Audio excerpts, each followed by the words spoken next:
Srikakulam municipal corporation అధికారుల నిర్ణయాలు ప్రజలకు మేలు చేయకపోగా వారికి ఇబ్బందులు కలగజేసే విధంగా ఉన్నాయని బీజేపీ రాష్ట్ర నేత చల్లా వెంకటేశ్వరరావు ఆరోపించారు. నగర సుందరీకరణ పేరుతో చేస్తున్న కొన్ని పనుల వలన ప్రజలు ఇబ్బంది పడుతున్నారని ఆరోపించారు. 100 అడుగుల వెడల్పు ఉన్న ప్రభుత్వ ఆర్ట్స్ కళాశాల రోడ్డులో ఇండియన్ ఓవర్సీస్ బ్యాంక్ వద్ద మున్సిపల్ కార్పొరేషన్ అధికారులు ఆర్చ్ నిర్మాణం చేపట్టారు.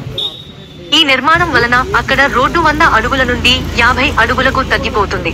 ప్రస్తుతం 100 అడుగులు ఉంటేనే అత్యంత రద్దీ ఉండే ఈ రోడ్డులో రిమ్స్ ఆసుపత్రికి వెళ్లే అంబులెన్స్ లకు ట్రాఫిక్ ఇబ్బందులు ఏర్పడుతున్నాయని, రోడ్డుకు రెండు వైపులా 25 అడుగులు ఆర్చ్ నిర్మాణం కొరకు వదిలేయడం కారణంగా ట్రాఫిక్ ఇబ్బందులు ఏర్పడతాయని, వెంటనే ఈ ఆర్చ్ నిర్మాణం ఆపేయాలని చల్లా వెంకటేశ్వరరావు మున్సిపల్ కార్పొరేషన్ అధికారులను, జిల్లా కలెక్టర్ను కోరారు.